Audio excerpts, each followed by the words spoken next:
Salut, bienvenue dans cette vidéo tuto Blender. Alors pour se le procurer, on va aller sur le site officiel, on va ensuite cliquer sur ce lien et on va pouvoir le télécharger ici. Et si jamais on rencontre des problèmes lors du lancement de cette version, on va devoir télécharger une librairie C++ directement sur le site de Microsoft.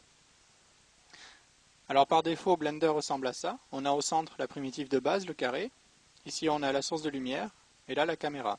Je clique droit pour resélectionner le carré. Alors on peut naviguer dans la vue 3D en appuyant sur la molette de la souris. Voilà, on peut tourner autour de l'objet. On peut zoomer en faisant avancer ou reculer la molette. Et on peut se déplacer latéralement, verticalement, en laissant appuyer Shift et en appuyant sur le bouton de la molette. Alors si jamais on s'est un peu trop déplacé, on se rend compte que le carré n'est plus le centre de rotation. Alors pour le redéfinir, on appuie sur le point du pavé numérique. Et on peut aussi zoomer sur la barre d'outils en laissant appuyer CTRL et en faisant avancer la molette de la souris.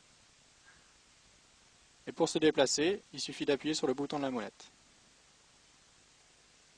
Alors on va modifier quelques options dans les préférences qui se trouvent ici. On va cocher Turn Eyeball, ça permet de se déplacer dans la vue 3D uniquement sur un axe en se servant du bouton de la molette. Et Auto-Perspective, pour avoir une vue plus réaliste. Alors on remonte cette fenêtre.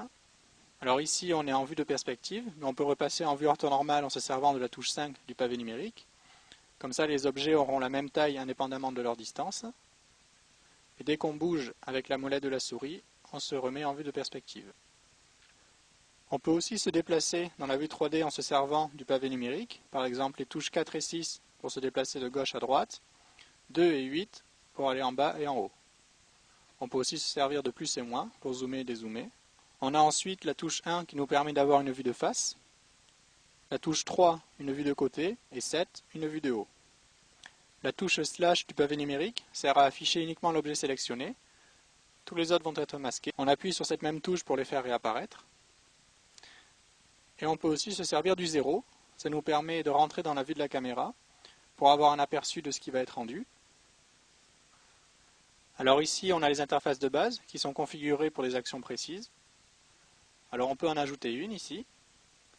On va le renommer 6-perso. Et on va par exemple séparer cette vue 3D en 4. Alors on va cliquer droit sur la séparation ici. On va splitter. Voilà, on va faire la même chose à gauche et à droite.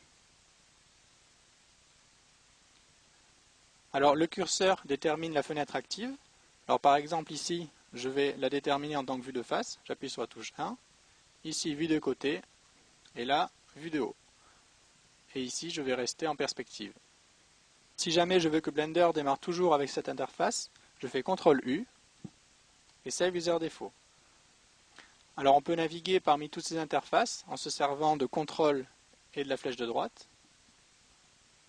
Voilà. Et aussi on peut passer en affichage plein écran. J'active cette fenêtre, je mets le curseur dessus et je fais CTRL et flèche du haut. Voilà, pour passer en plein écran, et ensuite CTRL flèche du haut pour revenir en mode fenêtré. Alors les flèches que l'on voit là, ce sont des modificateurs, ça va nous permettre de déplacer l'objet. Par exemple, je vais cliquer sur la flèche rouge avec le clic gauche, et ça va me permettre de le déplacer sur l'axe des X. Alors je peux laisser appuyer CTRL pour faire des déplacements par cran, ou sinon SHIFT pour déplacer lentement, et je peux combiner SHIFT et CTRL pour avoir des déplacements par cran plus fins. Alors si je veux annuler, je clique droit. Alors je peux aussi choisir de déplacer uniquement sur deux axes. Alors je laisse appuyer Shift et je vais cliquer sur l'axe que je veux enlever, par exemple Z. Et je vais ensuite pouvoir déplacer l'objet uniquement en deux dimensions. Clic droit pour annuler. Alors on peut changer ces modificateurs ici. On peut avoir des modificateurs de rotation et de taille, le scale. Alors on va rester comme ça. Alors on peut aussi activer ces modifications en se servant des touches du clavier.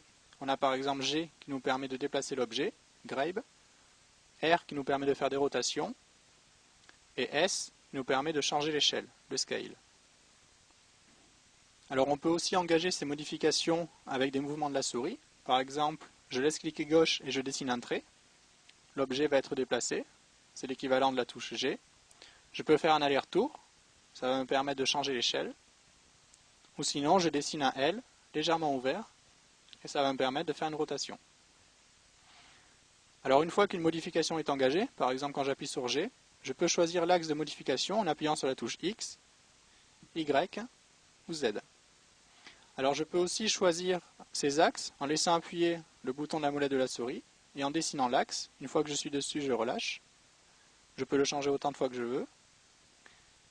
Et en cours de modification, je peux appuyer sur R par exemple pour faire une rotation ou S pour faire un changement d'échelle. Et je peux aussi changer l'axe. Alors le cercle rouge et blanc qu'on voit au centre, c'est le curseur 3D, c'est le point de référence. Alors par exemple ici, quand j'engage une rotation, l'objet tourne sur lui-même. Alors je vais déplacer ce curseur 3D, je vais cliquer gauche ici par exemple, et je vais le définir comme point de pivot. Et là, quand j'engage la rotation, le carré va tourner autour de ce curseur 3D.